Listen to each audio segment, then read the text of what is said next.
ચાલો, very good morning to all of you. આપણે last time કોયડા number 7.6 એનો અભ્યાસ કર્યો હતો અને વિષમાંગ સંતુલન સમાન સંતુલન જે છે એની આખી ઘટનાઓ છે એના વિશેનો અભ્યાસ આપણે પૂરો કર્યો હતો. એટલે આપણે આ દ્વિઘાત સમીકરણ વાળા કેટલાક દાખલાઓ જે છે એના વિશેની માહિતી છે એ લીધી. આજે આપણે હવે ત્યાંથી આગળ સંતુલન અચળાંકના અનુપ્રયોગો જે છે એના વિશે સમજવાનો પ્રયત્ન કરીએ. સંતુલન અચળાંકના અનુપ્રયોગો એટલે શું? અનુપ્રયોગો એટલે એપ્લિકેશન, તેના ઉપયોગો. આપણે સમજ્યા તો ખરી કે ભાઈ કેસી ને કેપી ને આ બધા વિશે માહિતી જોઈ લીધી કે ભાઈ કેસી છે એ પ્રવાહી હોય ત્યારે સંતુલન અચળાંક તરીકે ઉપયોગમાં લેવાય, કેપી હોય ત્યારે વાયુમય અવસ્થા હોય ત્યારે એના સંતુલન અચળાંક માટે ઉપયોગમાં લેવાય.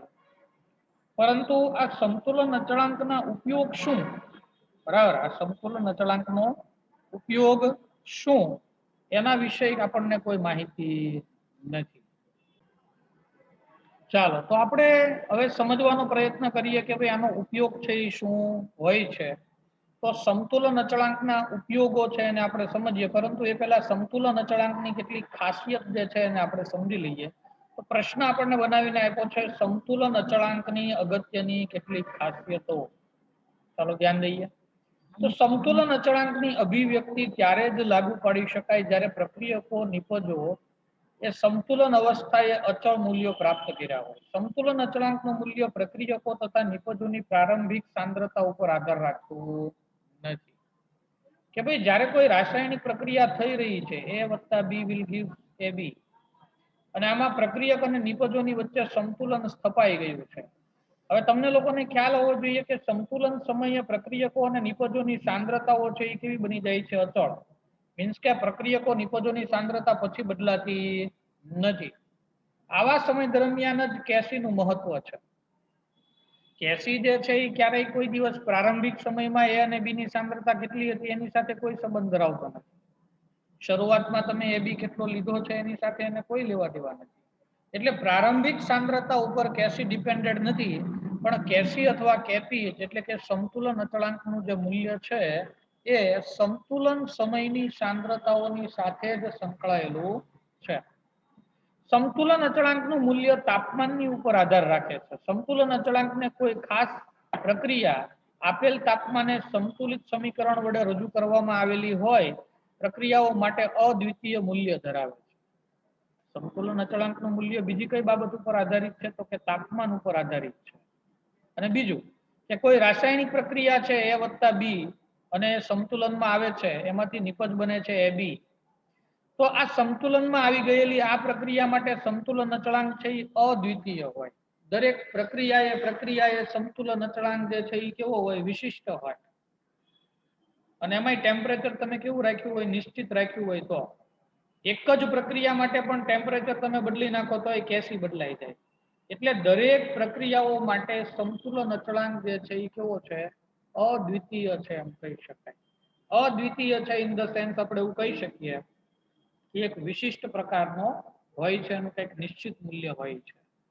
પુરોગામી પ્રક્રિયા માટે સંતુલન અચળાંક પુરોગામી પ્રક્રિયા માટેના સંતુલન અચળાંક જેટલો જ હોય છે, પરંતુ વ્યસ્ત હોય છે. તો આ બાબતનો તો આપણે અભ્યાસ કર્યો હતો કે ભાઈ A + B will give C આ પુરોગામી પ્રક્રિયા થઈ, અથવા આમાંથી AB બને છે પુરોગામી પ્રક્રિયા. આના માટે સંતુલન અચળાંક Kc હોય.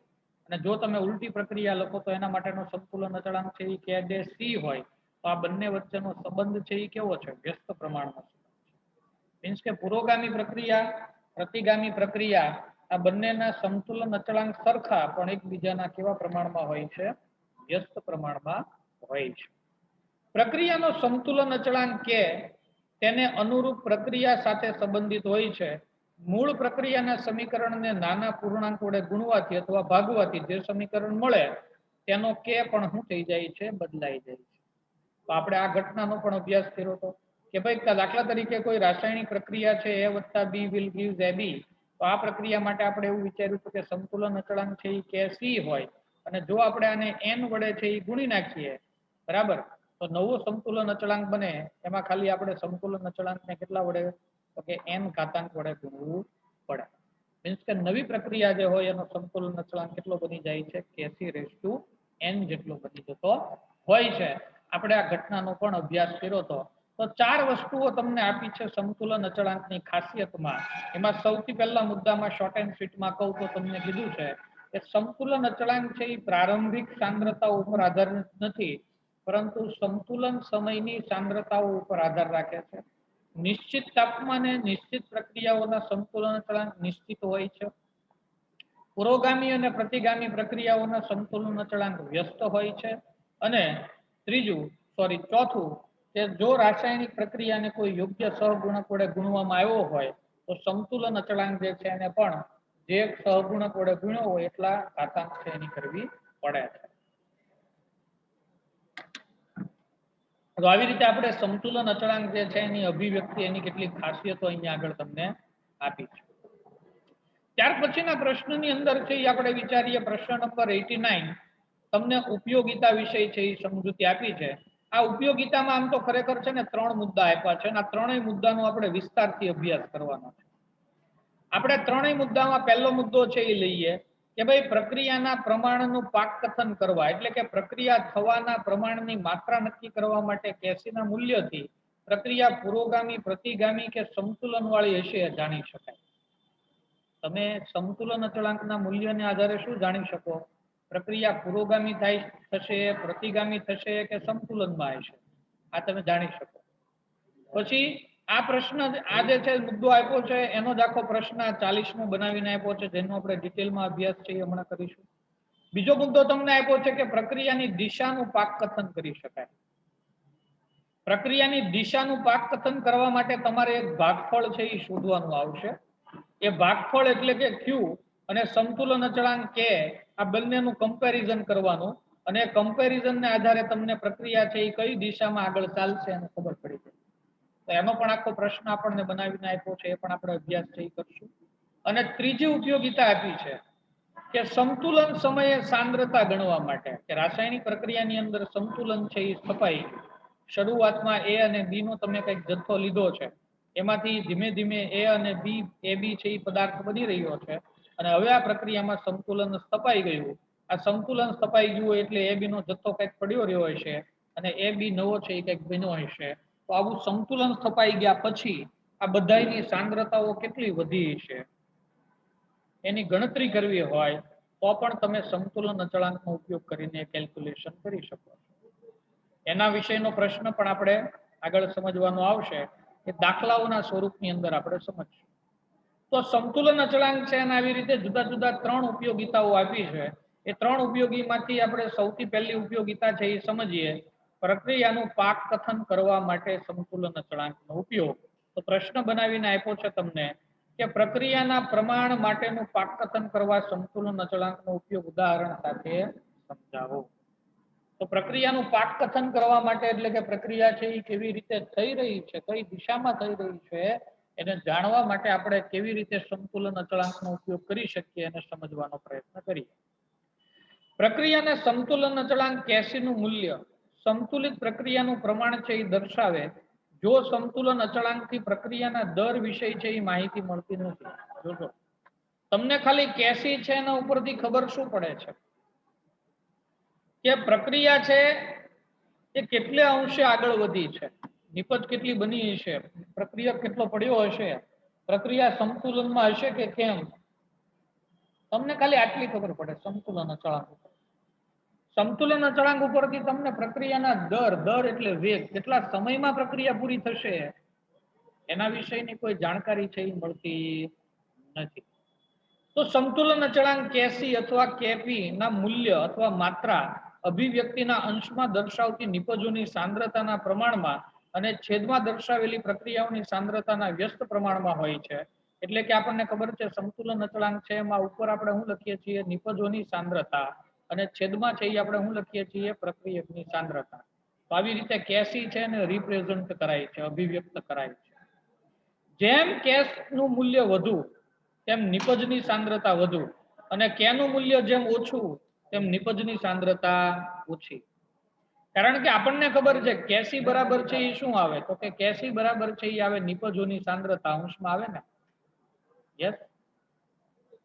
અને છેદમાં આપણે શું લઈએ છીએ, પ્રક્રિયકોની સાંદ્રતા. તો જો નિપજોની સાંદ્રતા વધારે હોય તો નિપજ છે એ અંશમાં છે, તો નિપજની સાંદ્રતા વધારે છે, ધેટ મીન્સ કે કેસી મોટો હોય છે. પરંતુ એથી ઉલટું, જો પ્રક્રિયકની સાંદ્રતા વધારે હોય તો કેસીનું મૂલ્ય નાનું હોય, કારણ કે એ છેદમાં છે અને એ મૂલ્ય મોટું હોય તો નિપજોની સાંદ્રતાને પ્રક્રિયકની સાંદ્રતા એટલે મોટી કિંમત વડે ભાગો તો કેસીની વેલ્યુ નાની મળે. એટલે તમને કીધું છે કે જો નિપજની સાંદ્રતા વધારે તો કેસી મોટો, નિપજની સાંદ્રતા વધારે તો કેસી મોટો, પરંતુ પ્રક્રિયકની સાંદ્રતા વધારે હોય તો કેસીનું મૂલ્ય નાનું. કારણ કે જો તમને નીચે સંબંધ પણ લખીને આપ્યો છે કે કેનું મૂલ્ય છે એ નિપજોના સમપ્રમાણમાં હોય, પરંતુ કેનું મૂલ્ય પ્રક્રિયકોના વ્યસ્ત પ્રમાણમાં. એ તો આપણે પેલું કેસીનું સમીકરણ લખીએ એના ઉપરથી ખબર પડી જાય છે, બરાબર? કે ભાઈ પ્રોડક્ટ જે છે એનું કોન્સન્ટ્રેશન અને રિએક્ટન્ટનું કોન્સન્ટ્રેશન, તો અહીંયાથી જ ખબર પડે છે કે કેસી છે એ નિપજોની સાંદ્રતાના કેસી છે એ નિપજોની સાંદ્રતાના સમપ્રમાણમાં છે, જ્યારે પ્રક્રિયકોની સાંદ્રતાના વ્યસ્ત પ્રમાણમાં છે. કેના મૂલ્ય અને નિપજો પ્રક્રિયકોના પ્રમાણનું સામાયિકરણ નીચે પ્રમાણે છે કે ભાઈ કેનું મૂલ્ય અને નિપજ કેટલી બની હશે. તો જો કેસી છે એ ગ્રેટર ધેન 10⁻³ હોય, જોજો કેસી નું મૂલ્ય ગ્રેટર ધેન 10⁻³ તો કેસી નું મૂલ્ય ગ્રેટર ધેન 10⁻³ એટલે લગભગ 1000 કરતા મોટું મૂલ્ય હોય. કેસી છે એની વેલ્યુ કેવી મળતી હોય તમને? 1000 કરતા મોટી મળતી હોય. તો આવા સમય દરમિયાન શું હોય સમજીએ આપણે. પ્રક્રિયકો કરતા નિપજો છે એ વધારે બનેલી હોય. સામાન્ય રીતે ફરીથી આપણી જનરલ પ્રક્રિયા છે એ લઈએ, A + B will give C. જો આ પ્રક્રિયા માટે કેસી નું મૂલ્ય તમે શોધો અને એ તમને કેવું મળે? 1000 કરતા મોટું મળે, તો આ પ્રક્રિયાની અંદર તમે એવું કહી શકો કે નિપજનું પ્રમાણ વધારે હશે, જ્યારે પ્રક્રિયકોનું પ્રમાણ કેવું હોય છે? સાવ ઓછું હોય છે. એનો મતલબ એવો થયો પ્રક્રિયા છે એ લગભગ પૂરી થવા આવી છે ભાઈ, કારણ કે નિપજ બહુ બની ગઈ છે, પ્રક્રિયક કઈ છે જ નહીં, પડ્યો જ નથી, બરાબર ને? તો એનો મતલબ એવો થયો કે જેમ કેસી ઘણો ઊંચો તેમ તે પ્રક્રિયા લગભગ પૂર્ણ થવા તરફ જઈ રહી છે, એટલે કે પુરોગામી દિશામાં ચાલી રહી છે. દાખલા તરીકે આપણે કેટલાક ઉદાહરણ લઈએ તો 500 કેલ્વિન તાપમાને હાઇડ્રોજન અને ઓક્સિજન વચ્ચે પ્રક્રિયા થાય ત્યારે પાણીનો અણુ બને છે. આ પ્રક્રિયા માટે કેસીની વેલ્યુ તમે જુઓ 2.4 × 10⁻47 ઘાતાંક છે. બહુ મોટો કેસી થયો. એટલે આ પ્રક્રિયા જ્યારે થતી હોય 500 કેલ્વિન તાપમાને, ત્યારે મોસ્ટલી છે એ બધું પાણી બની ગયું હોય છે, હાઇડ્રોજન ઓક્સિજન પડ્યા હોય નહીં. એવી જ બીજી પ્રક્રિયા આપી છે કે 300 કેલ્વિન તાપમાને H2 અને Cl2 વચ્ચે પ્રક્રિયા થઈ અને HCl બને, ત્યારે પણ કેસીની વેલ્યુ તમે જુઓ 4.0 × 10⁻31 ઘાતાંક છે. તો અહીંયા પણ પ્રક્રિયા લગભગ પૂરી થવા આવી હોય, નિપજ મોસ્ટ ઓફ પડી હોય અને પ્રક્રિયકોનો જથ્થો કાંઈ ન હોય. ત્રીજી પ્રક્રિયા પણ એવી આપી છે કે H2 અને Br2 વચ્ચે રિએક્શન થાય ત્યારે HBr બને, તો આ પ્રક્રિયા માટે પણ કેસી બહુ મોટો છે, મીન્સ કે નિપજ છે એ વધુ બની હશે જ્યારે સમતુલન છપાયું હોય ત્યારે, અને પ્રક્રિયકનો જથ્થો છે એ કેવો પડ્યો રહ્યો હશે? સાવ ઓછો પડ્યો હશે. બીજી ઘટના છે એ વિચારીએ કે ભાઈ માની લો કે કેસી ઇઝ લેસ ધેન 10⁻³ હોય. લેસ ધેન એટલે 1000 કરતા કેસી ની વેલ્યુ છે એ લેસ ધેન 10⁻³ એટલે 0.001 કરતા વેલ્યુ નાની હોય. સમજો 10⁻³ એટલે 0.001. આના કરતા પણ કેસી ની વેલ્યુ તમને નાની મળે. તો એનો મતલબ એવો થયો કે નિપજ લગભગ કઈ બની જ નથી. મોટા ભાગનો પ્રક્રિયક છે એ જેમનો તેમ પડ્યો છે, બરાબર? તો જ્યારે આવી પ્રક્રિયા, કોઈ રાસાયણિક પ્રક્રિયા હોય અને દાખલા તરીકે આપણે એક પ્રક્રિયા જાણીતી જૂની લઈ લઈએ તો A + B will give C, આના માટે કેસી છે એ કેવો હોય? તો કે લેસ ધેન 10⁻³ તો આ પ્રક્રિયામાં જ્યારે સંતુલન સ્થપાય ને ત્યારે C છે ને એ કઈ લગભગ બન્યો ન હોય, મોટા ભાગનો A B આમની પડ્યો હોય. એટલે તમને લખીને આપ્યું છે કે નિપજો કરતા પ્રક્રિયકો ઘણી જ વધારે હોય, કેસી ઘણો ઓછો હોય તો પ્રક્રિયા પુરોગામી દિશામાં ભાગ્ય જ આગળ વધી હોય. મીન્સ કે કઈ પ્રક્રિયા જ ન થઈ હોય, એમ ભાગ્ય જ આગળ વધી. પ્રક્રિયક બધો મોટા ભાગનો જેમનો તેમ થઈ પડ્યો હોય. ઉદાહરણ તરીકે આવી પ્રક્રિયા વિશે છે એ આપણે વિચારીએ તો 500 કેલ્વિન તાપમાને ઊંધી પ્રક્રિયા વિચારીએ કે ભાઈ પાણી જે છે એનું વિઘટન થઈને H2 અને O2 બને.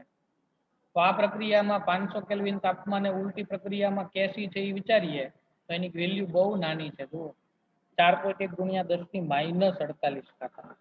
એટલે આ ઉલટી પ્રક્રિયા છે એ પોસિબલ જ નથી. આવડી આ પ્રક્રિયા જે પહેલી આપણે જોઈ હતી એ પ્રક્રિયા ઉલટી છે એ પોસિબલ જ નથી, એમ થતી જ નથી. એવું જ N2 અને O2 વચ્ચેની પ્રક્રિયા આપી અને 2NO બનાવવાનું છે તો આ પ્રક્રિયા માટે પણ 4.48 ગુણ્યા 10⁻31 સમતુલન અચળાંક છે.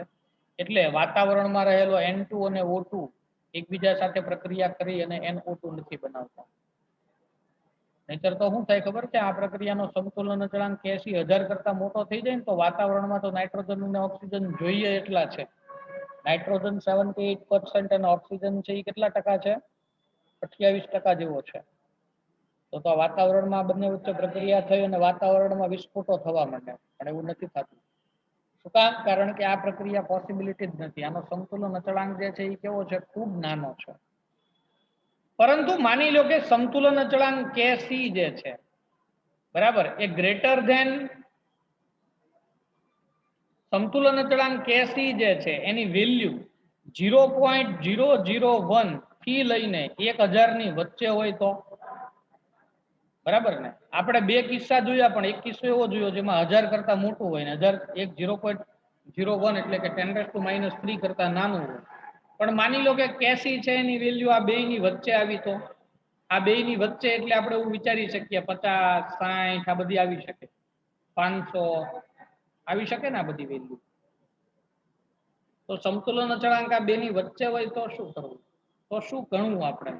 તો કે ભાઈ તમને કીધું કે સમતુલન સમયે આવી પ્રક્રિયાઓમાં પ્રક્રિયકો તેમજ નિપજોની ગણના પાત્ર સાંદ્રતાઓ હાજર હોય આવા સંતુલન પાક કથન માટે વધુ સાર્થક હોય છે. એટલે આવી પ્રક્રિયાઓ જો હોય કે જેમાં સમતુલન અચળાંક છે એ કેવો હોય? મધ્યસ્થ હોય. કોનો? 10⁻³ થી +3 ની વચ્ચે હોય. તો આવી રાસાયણિક પ્રક્રિયાઓ જે છે એમાં નિપજ અને પ્રક્રિયકનો જથ્થો પૂરતા પ્રમાણમાં હોય છે. બરાબર, મીન્સ કે પ્રક્રિયા કઈ ઘણો ખરો પડ્યો રહ્યો હોય અને નિપજ પણ સારી એવી બની હોય. તો આવી પ્રક્રિયાઓ જે છે એને પાક કથન માટે વધુ ઉપયોગમાં લઈ શકાતી હોય છે. દાખલા તરીકે 700 કેલ્વિન તાપમાને H2 અને I2 વચ્ચે પ્રક્રિયા થઈને HI બને તો આના માટે સંતુલન અચળાંકનું મૂલ્ય 57.0 છે. 25 સેલ્સિયસ તાપમાને N2O4 નું વિઘટન થાય. N2O4 જે છે એનું વિઘટન થાય એટલે એમાંથી બને 2NO2. તો આ પ્રક્રિયા પણ સારી એવી થતી હોય છે. બરાબર, આના માટે પણ કેસી જુઓ કેટલો આપ્યો છે? 4.64 ગુણ્યા 10⁻³ છે એટલે 0.001 કરતા વેલ્યુ મોટી છે આ પાછી હો. બરાબર, તો અહીંયા આગળ તમે સમજી શકો છો અહીંયા એરો ઉપરથી કે જો સાંદ્રતા છે અહીંયા વચ્ચેના ગાળામાં હોય તો પ્રક્રિયકો અને નિપજોનો જથ્થો સારો એવો હોય. જો તમને 10⁻³ કરતા સંતુલન અચળાંક નાનો મળે તો પ્રક્રિયા કઈ થઈ જ નથી એવું કહેવાય, અથવા તો નિપજ કઈ બની જ નથી, લગભગ શૂન્ય છે. જો 10⁻³ કરતા સંતુલન અચળાંક મોટો હોય તો પ્રક્રિયા લગભગ પૂર્ણ થવા આવી છે, એટલે કે નિપજો છે એ 100% બની છે. તો આપણે પહેલો સમતુલન અચળાંકનો ઉપયોગ છે એ સમજ્યા કે કેસીની વેલ્યુ જે છે એ કઈ છે એના આધારે આપણે પ્રક્રિયાનું શું કરી શકીએ? પાક કથન કરી શકીએ. ત્યાર પછી આપણે બીજો મુદ્દો છે એ સમજીએ પ્રક્રિયાની દિશાનું પાક કથન. પ્રક્રિયાની દિશાનું પાક કથન કરવા માટે મેં તમને આગળ કીધું હતું એમ કે તમારે ભાગફળ જે છે એનું કેલ્ક્યુલેશન કરવું પડે. શું કરવું પડે? પ્રક્રિયાનું ભાગફળ જે છે એનું તમારે કથન કરવું પડે. તો આ ભાગફળ જે છે એને આપણે સમજવાનો પહેલા તો પ્રયત્ન કરીએ કે ભાગફળ QC છે એ શું છે અથવા Q છે એ શું છે, અને આના આધારે દિશા વિશે કેવી રીતે જાણી શકાય કે પ્રક્રિયા છે એ કયા સમયે કઈ દિશામાં ચાલતી હશે. માની લો કે એક પ્રક્રિયા આપણે લીધી A + B will give C. હજી આ પ્રક્રિયા ચાલુ છે, સંતુલન સ્થપાણું નથી. એમાં વચ્ચેના કોઈ T સમયે તમે Q છે એ ગોતી શકો, એને ભાગફળ કહેવાય. કે નિપજ જે હોય એની સાંદ્રતા લઈ લો અને છેદમાં પ્રક્રિયકની સાંદ્રતા લઈ લો અને એની વેલ્યુ તમને જે મળે એને Q કહેવાય, ભાગફળ. અને કેસી જે છે સમતુલન અચળાંક, તો તો સાહેબ તમે સંતુલન અચળાંકમાં સાંદ્રતાઓ જ લ્યો છો ને, ઉપર નિપજની સાંદ્રતા ને છેદમાં પ્રક્રિયકની સાંદ્રતા. તમે તો આવું જ કરો છો ને. તો અહીંયા ક્યુમાં ક્યુ કેસીમાં ફરક શું? ક્યુમાં અને કેસીમાં ફરક એ છે, સમીકરણ બંનેના એક જ છે, પણ કેસી એટલે શું ખબર છે? સંતુલન સમયે સાંદ્રતાઓ લેવાની છે. સંતુલન સમય એટલે હવે તમને ખ્યાલ આવી ગયો, પ્રક્રિયા છે એમાં જેટલી નિપજ બનવાની હતી એટલી બની ગઈ અને પછી રિવર્સ રિએક્શન પણ ચાલી રહી છે, બે બાજુનો વેગ સરખો થઈ ગયો, આ બંનેની સાંદ્રતાઓ અચળ થઈ ગઈ, હવે બદલાતી નથી. એ સમયે કેસી મળે તમને, અને આ સાંદ્રતાઓ એ સમયની લેવાની છે. પરંતુ ક્યુ એટલે શું ખબર છે કે પ્રક્રિયા ચાલુ કર્યા પછી 5મી મિનિટ, 10મી મિનિટ કે 15મી મિનિટે નિપજ કેટલી બની છે, પ્રક્રિયક કેટલો પડ્યો છે, ઈ જથ્થો અહીંયા લેવાનો છે. એના દ્વારા તમને જે કિંમત મળશે એને ભાગફળ કહેવાય. અને પછી આ બેનું આપણે કમ્પેરિઝન કરશું. ચાલો કેવી રીતે એને સમજીએ. કે સંતુલન અચળાંક કેસી અથવા કેપી કોઈ પણ તબક્કે પ્રક્રિયા કઈ દિશામાં આગળ ધપશે તેનું પાકકથન કરવા માટે ઉપયોગી છે. જુઓ, કોઈ પણ સમય એટલે કોઈ પણ ટી સમયે પ્રક્રિયા કઈ દિશામાં આગળ ચાલતી હશે એ તમે નક્કી કરી શકો છો. પ્રક્રિયા પાકકથન કરવા માટે પ્રક્રિયાનો ભાગફળ ક્યુ, એમાંય તે દ્રાવણ હોય તો ક્યુસી લેવાય અને વાયુ અવસ્થા હોય તો ક્યુપી લેવાય. એની ગણતરી તમારે કરવી પડે. એ ગણતરી કરવા માટે મેં તમને કીધું એમ કે ભાઈ એક પ્રક્રિયા છે અને તમે ધ્યાનમાં લ્યો કે ભાઈ ફોર એક્ઝામ્પલ અહીંયા આગળ એક રિએક્શન તમને આપી છે, A + B will give C + D. આ પ્રક્રિયાઓની અંદર small a b c d છે એ સહગુણક છે. આ પ્રક્રિયા કોઈ ચાલુ થઈ પછી 5મી મિનિટે t બરાબર 5મી મિનિટે હું ક્યુ ગોતું છું. 5મી મિનિટે આ નિપજ જે બની હોય એની સાંદ્રતાઓ અને છેદમાં પ્રક્રિયક જે પડ્યો હોય એની સાંદ્રતાઓ હું લઉં એટલે મને શું મળી જાય? ક્યુ. આ પ્રક્રિયાનો કેસી ક્યારે મળે? જ્યારે આ પ્રક્રિયા સંતુલનમાં આવી જાય ત્યારે. સમતુલનમાં આવી જાય ત્યારે મીન્સ કે બંને બાજુની પ્રક્રિયાનો વેગ છે એ સરખો થઈ જાય ત્યારની સાંદ્રતાઓ, તો મને કેસી મળી જાય. ઓકે, તો ભાગફળ ક્યુ ને કેસી ની જેમ જ વ્યાખ્યાયિત કરાઈ છે. જો કે ક્યુ માં સાંદ્રતા સંતુલિત સાંદ્રતા હોવી જરૂરી નથી. મીન્સ કે આપણે આ ક્યુ ના સમીકરણમાં જે સાંદ્રતાઓ લખીએ છીએ આ સાંદ્રતાઓ સંતુલન સમલની હોય એવું જરૂરી નથી. એ કોઈ વચ્ચેના સમયની સાંદ્રતા હોય છે. ક્યુસી તે પ્રક્રિયા મિશ્રણમાં નિપજ અને પ્રક્રિયકોના સાંદ્રણનો ગુણોત્તર છે, પણ આ મિશ્રણમાં સંતુલન સ્થિતિ હોય અથવા ન પણ હોય. મીન્સ કે આ પ્રક્રિયા છે એમાં સંતુલન સ્થપાણું હોય કે ન હોય તો બી ચાલે. તો આવી રીતે ક્યુસી છે એને તમે શોધી શકો. તો આપણને એક વખત કોઈ રાસાયણિક પ્રક્રિયા માટે ક્યુસી છે એ મળી ગયો. ઓકે, પછી શું કરવાનું? હવે ક્યુસી ને કેસી ની સાથે કમ્પેર કરવાનો છે. જો આ ક્યુસી છે એ ગ્રેટર ધેન કેસી આવ્યો તો પ્રતિગામી પ્રક્રિયા થશે. પ્રક્રિયા પ્રક્રિયકોની દિશામાં આગળ વધશે. પ્રતિગામી એટલે ઉલટી દિશામાં પ્રક્રિયા ચાલશે. જો ક્યુસી છે એ લેસ ધેન કેસી મળ્યો તો પુરોગામી પ્રક્રિયા ચાલે, મીન્સ કે પ્રક્રિયકમાંથી નિપજ મળશે. અને જો ક્યુસી બરાબર કેસી આવ્યો તો સંતુલનમાં છે, મીન્સ કે બે બાજુનો વેગ સરખો છે એવું કહી શકાય. તો અહીંયા આગળ મેઇન વસ્તુ તમારે જે સમજવાની છે ને એ શું છે ખબર છે? આ ક્યુસી જ છે.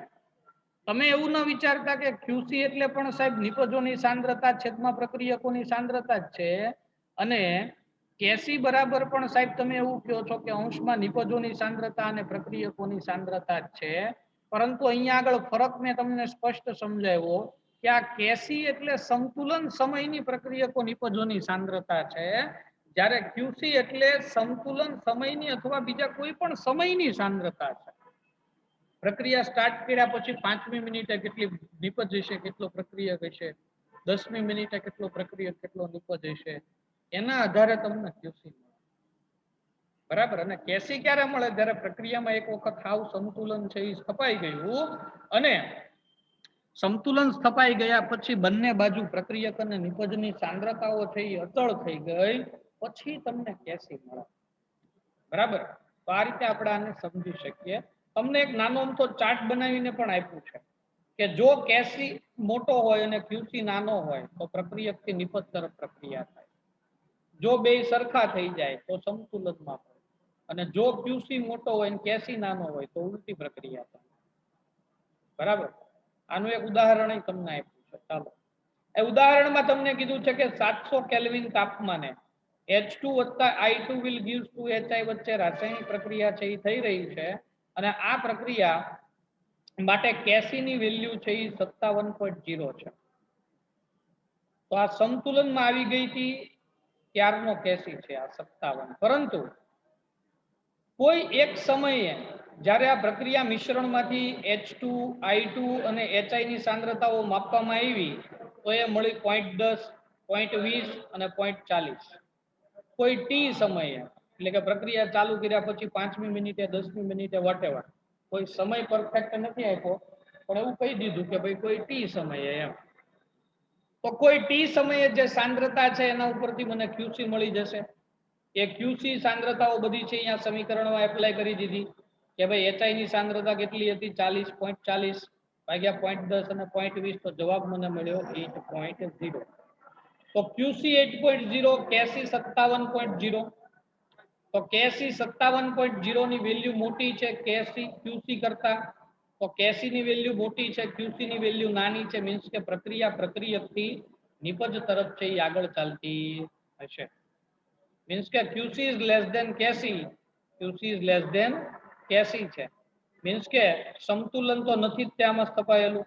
પ્રક્રિયા કઈ દિશામાં ચાલે? પુરોગામી દિશામાં ચાલે અને અમુક સમય પછી એવું થઈ જશે ક્યુસી બરાબર શું થઈ જશે કેસી. ત્યારે પ્રક્રિયા શેમાં આવી ગઈ છે? સંતુલનમાં આવી ગઈ હોય એવું કહેવાય. મીન્સ કે પ્રક્રિયા છે એ સંતુલનમાં એ સમય દરમિયાન છે એ આવી ગઈ હોય છે. તો આવી રીતે ક્યુસી ની મદદથી આપણે એટલે કે ભાગફળની મદદથી આપણે રાસાયણિક પ્રક્રિયા જે છે એ કઈ દિશામાં ચાલતી હશે કોઈ પણ સમયે એ નક્કી કરી શકીએ અને નક્કી કરવું એ જ કેસી નો ઉપયોગ છે. બરાબર. અને એ જ રીતે આપણે ક્યુસી જે છે એના આધારે અને કેસી ના મૂલ્યના આધારે પ્રક્રિયા છે એ કઈ દિશામાં છે એ ચાલશે એમ નક્કી કરી શકીએ છીએ. ત્યાર પછી 42મો પ્રશ્ન છે એના વિશે છે એ ચર્ચા કરીએ. 42મો પ્રશ્ન 42 છે એ તમને કહે છે કે પ્રક્રિયા પાકકથન કયા કયા પ્રકારે થઈ શકે તેની ટૂંકમાં જાણકારી આપો અને સંતુલન સમયે પ્રક્રિયકો નિપજોના પ્રમાણ વિશે છે એ લખો. કે ના મૂલ્ય, ક્યુ ના મૂલ્ય, ડેલ્ટા જી નું મૂલ્ય, ડેલ્ટા જી પ્રમાણિતનું મૂલ્ય વગેરેને સમજાવો. ટૂંકમાં 42મો પ્રશ્ન છે ને એ પાછળનું આપણું ચેપ્ટર ઉષ્માગતિ શાસ્ત્ર જે છે એનો પણ થોડોક બેઝ અહીંયા આગળ છે.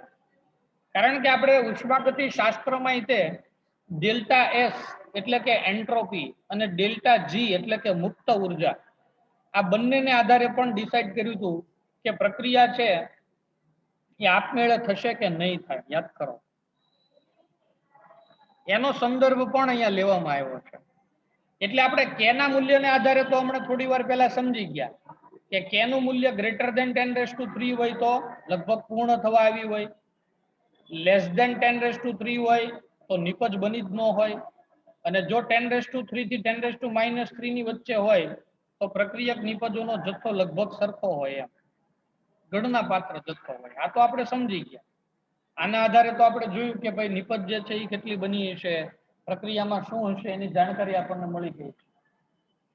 પછી ક્યુસી ની મદદથી આપણે અહીંયા આગળ સમજ્યા કે ક્યુસી અને કેસી વચ્ચેના 3 સંબંધ છે એ બની શકે. QC less than KC, greater than KC, equal to KC. Less than KC તો પુરોગામી, ગ્રેટર ધેન કેસી તો પ્રતિગામી અને ઇઝ ઇક્વલ ટુ કેસી તો સંતુલનમાં હોય. આ વસ્તુ પણ આપણે અહીંયા આગળ પ્રશ્નની અંદર સમજ્યા. પરંતુ તમે યાદ કરો કે ઉષ્માગતિ શાસ્ત્રમાં ડેલ્ટા જી ની વેલ્યુને આધારે પણ આપણે ડિસાઈડ કર્યું હતું કે પ્રક્રિયા છે એ આપમેળે થઈ હશે કે નહીં થઈ હોય. એટલે કહેવાનો મતલબ એમ છે કે પુરોગામી દિશામાં થઈ હશે કે નહીં થઈ હોય. ત્યાં આગળ આપણે ડેલ્ટા જી ના 3 વેલ્યુ જોઈ હતી. ડેલ્ટા જી ની નેગેટિવ વેલ્યુ, પોઝિટિવ વેલ્યુ અને 0 વેલ્યુ. આવા 3 વેલ્યુ આપણે જોઈ કે જો ડેલ્ટા જી છે એ ઋણ મળતો હતો તો આપણે કહેતા હતા કે ભાઈ ઋણ એટલે કે લેસ ધેન 0 તો આપણે કહેતા હતા કે પ્રક્રિયા છે એ પુરોગામી દિશામાં થતી હશે અને નિપજ મળે. ધન હોય, delta G is greater than 0 હોય તો આપણે એવું કહેતા હતા કે પ્રક્રિયા છે એ સ્વયં સ્ફુરિત એટલે કે પુરોગામી નથી થતી પરંતુ પ્રતિગામી દિશામાં છે એ થતી છે, એટલે કે નિપજમાંથી પ્રક્રિયક બનતી છે. અને ત્રીજી value delta G is equal to 0, તો આપણે એવું કહેતા હતા કે પ્રક્રિયા છે એ સંતુલનમાં હશે. તો ત્યાં આગળ સંતુલનમાં પ્રક્રિયા હશે એટલે શું હોય એ ખબર ન પડે, પણ અહીંયા આગળ આપણને આઈડિયા આવી જાય કે પ્રક્રિયાનું સંતુલનમાં હોવું એટલે શું. પછી આપણે ત્યાં આગળ એક સમીકરણ કાઢ્યું તો એનામાં કે ની વેલ્યુ છે એ આવી કે ડેલ્ટા જી 0 હોય તો કે છે એ ગ્રેટર ધેન 1 હોય, બરાબર. મીન્સ કે ડેલ્ટા જી છે એ 0 હોય તો કે છે એ કેવો હોય, ગ્રેટર ધેન 1 હોય. કે ઈ શું હતો ત્યાં, કે ઈ હતો સંતુલન અચળાંક હતો. કે છે એ શું હતો, સંતુલન અચળાંક હતો ભાઈ. મીન્સ કે સંતુલન અચળાંક ઇઝ ગ્રેટર ધેન 1 હોય તો આ ઘટના પણ શું સૂચવે, પ્રક્રિયા પુરોગામી દિશામાં થાય છે, મીન્સ કે નિપજ બનશે વધારે. એવી જ રીતે ડેલ્ટા જી લેસ ધેન 0 હોય તો આપણે ત્યાં તાર્યું હતું કે આવા સમય દરમિયાન કેસી ની વેલ્યુ છે એ લેસ ધેન 1 હોય. કે ઇઝ ગ્રેટર ધેન 0 તો કે ની વેલ્યુ લેસ ધેન 1 હોય તો નિપજ બહુ ઓછી બની હોય, પ્રતિગામી દિશામાં પ્રક્રિયા ચાલતી હોય, એટલે કે નિપજમાંથી પ્રક્રિયક છે એ બનવા માંડે. અને જો ડેલ્ટા જી 0 હોય તો કે ની વેલ્યુ 1, મીન્સ કે પ્રક્રિયા છે એ શેમાં હોય છે, સંતુલનમાં હોય છે, બરાબર. તો આ ઘટનાઓનો આપણે ત્યાં આગળ બધો અભ્યાસ છે એ કર્યો છે ઓલરેડી ઉષ્માગતિ શાસ્ત્રમાં, પરંતુ અહીંયા તમને યાદ આવે એટલા માટે આ બંને વસ્તુ છે એ આપેલી છે. ઓકે, ત્યાર પછી એક આપણે દાખલો છે એ લઈએ, દાખલા નંબર 7.7. એક રાસાયણિક પ્રક્રિયા તમને આપી છે. પ્રક્રિયાની અંદર તમને કીધું છે કે ભાઈ રિએક્શન થઈ રહી છે 2A will gives B + C. આ પ્રક્રિયા જે છે ને એના માટે કેસી ની વેલ્યુ તમને આપી છે 2 × 10⁻³ ઘાતાંક. 2 × 10⁻³ જો કઈ વેલ્યુ આપી છે, કેસી. તમને કીધું છે કે આ પ્રક્રિયા સ્ટાર્ટ થયા પછી કોઈક સમયે, કોઈ ટી સમયે આ મિશ્રણની અંદર રહેલા ઘટકોની સાંદ્રતા માપવામાં આવી. તો એ, બી અને સી ત્રણેયની સાંદ્રતા કેટલી માલુમ પડી, તો કે 3.0 × 10⁻⁴ મોલર છે એ માલુમ પડી. તો પ્રક્રિયા કઈ દિશામાં આગળ ચાલતી હશે એ કયો. તો આપણે સૌથી પહેલા શું કરીએ કે ભાઈ આ પ્રક્રિયા છે એ ચાલુ થઈ એટલે કોઈ ટી સમયે સાંદ્રતા કેટલી છે, તો કે આટલી છે. તો પહેલા મારે ભાગફળ ગોતવું પડશે ક્યુ. તો QC બરાબર શું આવશે, નિપજોની સાંદ્રતા છેદમાં પ્રક્રિયકોની સાંદ્રતા, સાંદ્રતાઓ આપી દીધી છે. જવાબ મળ્યો મને QC બરાબર 1. હવે આ QC અને કેસી ને સરખાવી દઉં તો તમે જુઓ QC મળ્યો 1 અને કેસી છે એ કેટલો છે, 2 × 10⁻³ ઘાતાંક એટલે 0.002 છે. ઓબ્વિયસલી QC છે એ મોટો છે અને કેસી છે એ નાનો છે. ઓકે, તો હજી હમણાં જ આપણે જોયું કે QC મોટો હોય અને કેસી નાનો હોય તો પ્રક્રિયા નિપજથી પ્રક્રિયક તરફ ચાલી રહી હોય, એટલે કે રિવર્સ રિએક્શન છે એ ચાલી રહી હશે, એટલે કે પ્રતિગામી પ્રક્રિયા છે એ ચાલતી હશે, બરાબર. તો આવી રીતે આપણે આને શું કરી શકીએ, સમજી શકીએ. ત્યાર પછીનો પ્રશ્ન આવે છે 43મો પ્રશ્ન. એ 43મો પ્રશ્ન એટલે આપણે જે અહીંયા આગળ ઉપયોગિતા જોઈ છે એમાં ત્રીજો મુદ્દો કે સંતુલન સમયે સાંદ્રતા ગણતરી કરવા માટે કેસી છે એનો ઉપયોગ કરી શકાય. તો એ દાખલો છે ખરેખર તો કે કેસી નો ઉપયોગ કરી અને એક વખત પ્રક્રિયા માની લો કે આ સંતુલનમાં આવી ગઈ પછી સંતુલન સમયે આની સાંદ્રતાઓ કેટલી હશે એ આપણે કેલ્ક્યુલેશન કરી શકીએ. એ દાખલો કેવી રીતે ગણવો ને એના મુદ્દા તમને અહીંયા આપ્યા છે. કોઈ દિવસ પરીક્ષાની અંદર દાખલો કેવી રીતે ગણવો એના સ્ટેપ નો પૂછાય, સમજજો. દાખલો કેવી રીતે ગણવો એના સ્ટેપ થોડા પૂછાય કે પેલા સરવાળો કરવાનો, પછી બાદબાકી કરવાની, પછી ફલાણું કરવાનું, એવી રીતે ના હોય. એ તો દાખલો ગણીએ તો ખબર પડે. યસ ઓર નો? એટલે આપણા માટે આ 43મો પ્રશ્ન કોઈ કામનો નથી. આ તો તબક્કા બધા આપ્યા છે કેવી રીતે દાખલો ગણવો. અને એકચ્યુઅલીમાં આ દાખલો આપણે ગણી ગયા છીએ કે સંતુલન સમયે સાંદ્રતા કેવી રીતે શોધી શકાય. તો જો અહીંયા આગળ આ દાખલો આપણે એનો ગણ્યો હતો ઓલરેડી. આમાં આપણે જોયું હતું કે ભાઈ કાર્બન ડાયોક્સાઇડ અને કાર્બન વચ્ચે રિએક્શન થાય એટલે કાર્બન મોનોક્સાઇડ બને. આ શરૂઆતમાં છે એ આટલું દબાણ ઉત્પન્ન કરે છે, આની 0 દબાણ છે, પછી કંઈક દબાણ વધ્યું એટલે આનું દબાણ ઘટ્યું હોય, આનું દબાણ વધ્યું હોય, સંતુલન સ્થપાણું એટલે સંતુલન સમયે દબાણ ગોતવા માટે આપણે આ દ્વિઘાત સમીકરણનો ઉપયોગ કરી અને આપણે ફાઇનલ આન્સર સુધી પહોંચ્યા હતા. કે સંતુલન સમયે આના દ્વારા કેટલું દબાણ ઉત્પન્ન થયું હશે અને આના દ્વારા કેટલું દબાણ બંધ પેટીમાં હશે. બસ આ જ દાખલો રિપીટ થાય છે, આ જ વસ્તુ રિપીટ થાય છે. એટલે કે સંતુલન સમયે વાયુ હોય તો દબાણ મળે અને પ્રવાહી હોય તો એનો કેસી મળે એમ, બરાબર. પરંતુ આપણે એનો અભ્યાસ છે એ નેક્સ્ટ લેક્ચરની અંદર છે એ કરશું. તો સમતુલન અચળાંકના ઉપયોગોની અંદર ત્રીજું, સમતુલન સમયે સાંદ્રતાઓ છે એ કેવી રીતે ગણી શકાય, મીન્સ કે સમતુલ અને સાંદ્રતાઓની ગણતરી, એનો અભ્યાસ આપણે દાખલાઓની મદદથી નેક્સ્ટ લેક્ચરની અંદર છે એ કરશું. ઓકે, ચાલો મળીએ નેક્સ્ટ લેક્ચરમાં.